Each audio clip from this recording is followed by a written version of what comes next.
Bom, vamos para o diário de bordo, que é algo também importante para nós. E aí, o que é esse diário de bordo? O diário de bordo, em algumas feiras, em alguns lugares, também é chamado de caderno de campo, que é um caderninho, o nosso amuleto do projeto, que vai nos acompanhar sempre. E aí, esse diário de bordo, ele é um documento oficial dos nossos projetos. Por quê? Porque nele vai estar registrado tudo que a gente fez ao longo do período do projeto. É a comprovação de que aquele projeto é nosso, foi feito pelos nossos alunos, eles são os autores do processo. E ali há a comprovação do porque alguém pode dizer, não, essa ideia é minha. Você dizer, não, é minha, e eu provo. Então, o diário de bordo serve para isso. É um caderno de... E o que é, de fato, um diário de bordo? Um caderno de anotação diário, onde toda vez que a gente se reúne para falar do projeto, a gente vai lá e anota tudo que foi discutido, tudo que foi feito. Porque a gente sabe que a nossa memória é falha. E uma hora ela trava e a gente não lembra o que fez. E aí o diário de bordo vem justamente para nos auxiliar nisso. Se eu tenho tudo anotado, na hora que eu precisar, eu vou lá no meu diário de bordo e folheio e encontro as informações que eu preciso. Então, a gente precisa criar esse hábito nos nossos projetos de registrar tudo. Eu até estava numa reunião da DR esses dias e brinquei, né? A gente tem mania de fazer as coisas e não registrar. E tem tantos bons projetos, tantas atividades que nós desenvolvemos na escola e não registramos. E aí a mesma coisa para o projeto. Gabriel, calma, a gente vai passando, a gente vai falar sobre isso nas próximas etapas.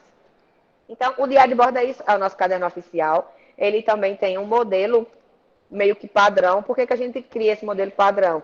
Porque a gente pensa em fazer um projeto e levar para outras feiras. E aí a gente vai trazer esse modelo que serve para as diversas feiras que a gente possa participar. Pode passar, Darcy. Voltou não, né? Como é que deve ser esse diário de bordo? Ele não deve ter espiral, deve ser do tipo brochura com as folhas costuradas. Por quê? Porque se ele é do tipo espiral, eu fui lá, errei, eu vou lá, arranco a folha, jogo fora e acabou. Não, e o diário de bordo é um documento que a gente não pode falar, eu não quero isso agora, eu desisti dessa parte, eu vou lá e arranco. Não. A gente sabe que na construção de um projeto científico, o erro também faz parte do processo. Então, mesmo que eu errei, que eu desisti daquilo, todo o processo do projeto precisa estar ali. E aí, se é um caderno de espiral, eu posso arrancar as folhas podem se perder, e aí ele precisa ter esse formato de mais ou menos um livro de ata. O ideal para um diário de bordo é um livro de ata, porque ele já vem com as folhas numeradas, já vem no tipo brochura, com as folhas costuradas, mas também pode ser aqueles cadernos maiores de uma matéria, né, de capa dura, pode ser também ele, mas aí só precisa numerar as páginas. Pode passar, Darcy. Como eu falei, a capa precisa ser capa dura, para ser um caderno mais consistente, e precisa ter a identificação do projeto. Então, eu posso lá fazer uma capinha bonitinha com o nome do meu projeto. Todas as páginas devem estar numeradas em sequência para que ninguém vá lá e arranque. Né? E aí, se arrancou, a gente vai saber, porque vai faltar um número na sequência. Devem ser pautadas, porque auxilia muito na hora de escrever e fica organizada, né, visualmente.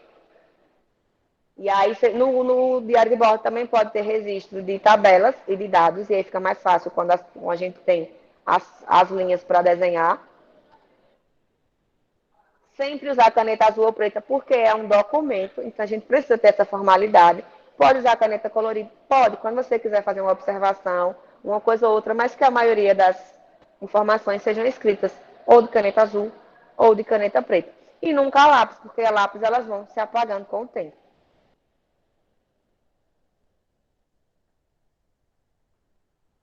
Então, aí é recomendado, não é só pode ser assim, não. É recomendado que seja no tamanho de uma folha A4, porque é um caderno maior, facilita a escrita. Mas, professora, eu não tenho, eu só tenho os cadernos pequenininhos, vai no que tem. A gente se adequa sempre ao que a gente tem na nossa realidade.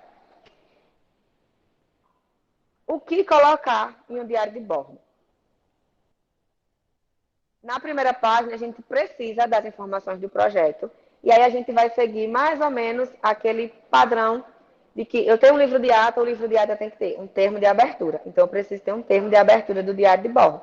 E nesse termo de abertura deve conter o quê? Assim, o nome do projeto, o nome dos integrantes do projeto, o nome do orientador, o nome do co-orientador, nome da instituição e quando começou aquele projeto. Então, todas essas informações devem estar lá no nosso termo de abertura do diário de bordo. que é a primeira página oficial que nós vamos começar a escrever. Pode passar, Dacia. E aí aqui a gente trouxe um exemplo. É como se fosse um livro de ata mesmo. Tem que ter essa formalidade, mas o diário de bordo é um documento formal, então ele precisa seguir alguns padrões para ter validade, não ser um caderno apenas de anotações. Então, o ideal seria a gente colocar assim para ficar organizado. Aos X dias do mês tal, do ano tal, né, lavra-se o presente termo de abertura do diário de bordo. Este documento contém X páginas, no caso do livro de ata, de 100 páginas, se for 50 páginas, devidamente numeradas, que servirá para a escrituração de todos os registros da construção do projeto. Coloco o nome do projeto, sob a responsabilidade dos estudantes. Aí eu listo os estudantes, todos os estudantes com o nome completo, ambos do Colégio Estadual Dom João de Brito, no meu caso, sendo este documento de número 1, porque às vezes eu posso escrever e ter 2 diários de bordo, né, se eu tiver um caderno fininho, e aí eu vou sempre numerando, cada vez que eu abrir o diário de bordo, eu vou sempre numerando. O presente projeto está orientado pelos professores, tal, coloco o nome, e aí depois, cidade, data, e aí todo mundo assina embaixo, todos os alunos e os professores. E aí está aberto o meu diário de bordo.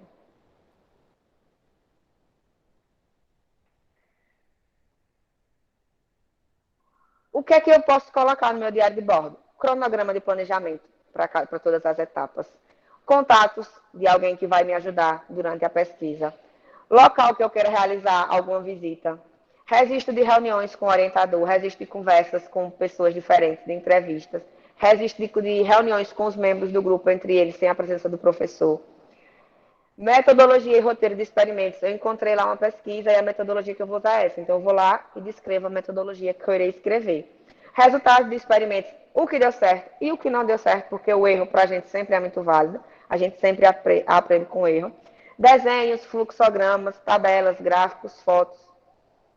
Então, Gabriel perguntou se pode colar imagens. Pode. Tem algumas feiras que elas não recomendam que seja colado nada. Que seja tudo desenhado e que as imagens que você queira colocar, fotos, elas venham em anexo.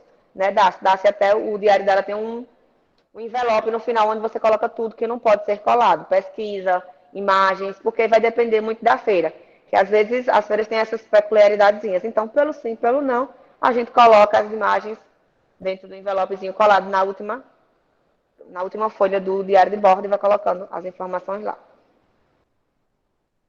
Como registrar as informações? Como se fosse uma cartinha. Eu até disse aos meus alunos aqui, orientei eles, a gente vai fazer uma cartinha. Todo dia a gente faz uma cartinha. Canidé de São Francisco, data, hoje é 8 de abril de 2022, e aí eu começo a relatar como foi o meu encontro, né? Pode passar aí, que eu acho que vai aparecer.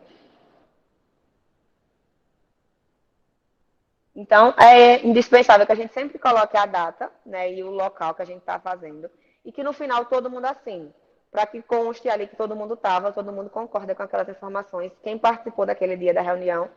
E aí é como eu falei, né? Umbaúba, Colégio Estadual Dr. Antônio Garcia Filho, e a data.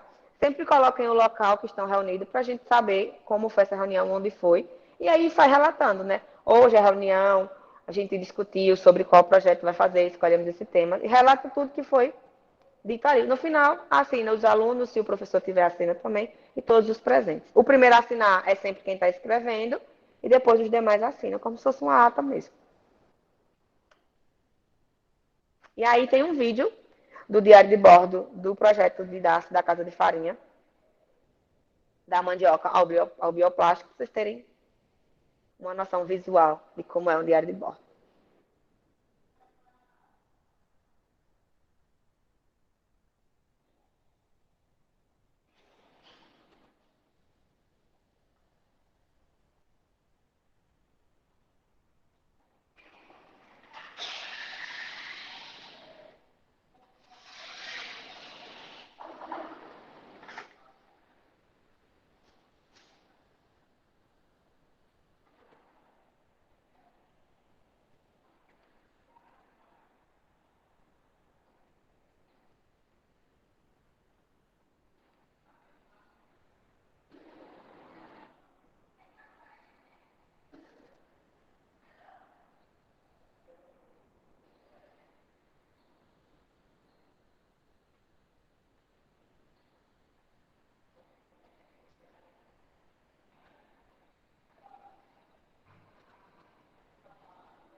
Então, é outra coisa também que é recomendada por algumas feiras, é que não deixe essa página em branco, porque qualquer pessoa pode vir lá e escrever uma informação adicional. Façam sempre na sequência. E aí, veja essa partezinha dos envelopes, é que eles fizeram uma pesquisa, e aí não dá para escrever a pesquisa toda, então eles imprimiram e colocaram como anexo num envelopezinho.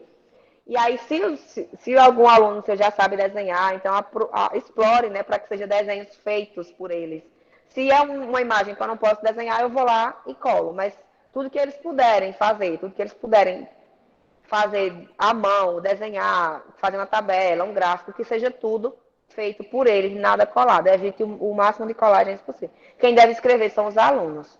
O professor, em alguns casos, eu já participei de alguns minicursos, o professor orienta o seguinte: o professor orientador, pelo menos uma vez por mês, pega o diário de bordo e aí ele vai folhear, vai olhar e ele vai escrever um parecer daquele período que ele avaliou. E aí você escreve um parecer no diário de bordo e aí no final você assina um parecer sobre o projeto, sobre o que eles têm feito. Mas o diário de bordo é feito pelos alunos. O diário de bordo também é aquele documento onde vai registrar tudo. Né? Porque às vezes a gente tem mania de que um aluno fez um experimento, então ele registra no caderno dele. Outro grupo fez o experimento, registra. E aí as informações elas podem se perder no meio do caminho. Então o diário de bordo serve para ser um documento único, onde tudo do projeto vai estar registrado ali. Toda vez que eu fizer um encontro, toda vez que eu fizer um experimento, o diário de bordo tem que estar presente para a gente escrever. E aí essa ideia de fazer um rascunho é muito válida, porque você faz lá e depois passa limpo para não ter muitos erros. Porque a gente vai ter, uma hora ou outra vai ter um erro, então, mas que evite ter o máximo de erros possíveis. Que a escrita seja sempre legível, não seja um caderno de anotações que eu vou lá e rabisco, faço tudo aleatório. Não, que tenha um cuidado, que tenha um zelo, para ser um documento bonitinho, que quando as pessoas possam pegar, possam entender, ler e compreender o seu projeto, porque quando a gente vai para uma feira, os avaliadores sempre dão uma olhadinha no diário de bordo, avaliam, porque ali tem muito da comprovação do projeto. Eles entendem muito do que talvez sejam dúvidas, está lá no diário de bordo, como foi feito, se realmente foi o aluno que fez, né? Então a comprovação está toda lá. Pode te passar.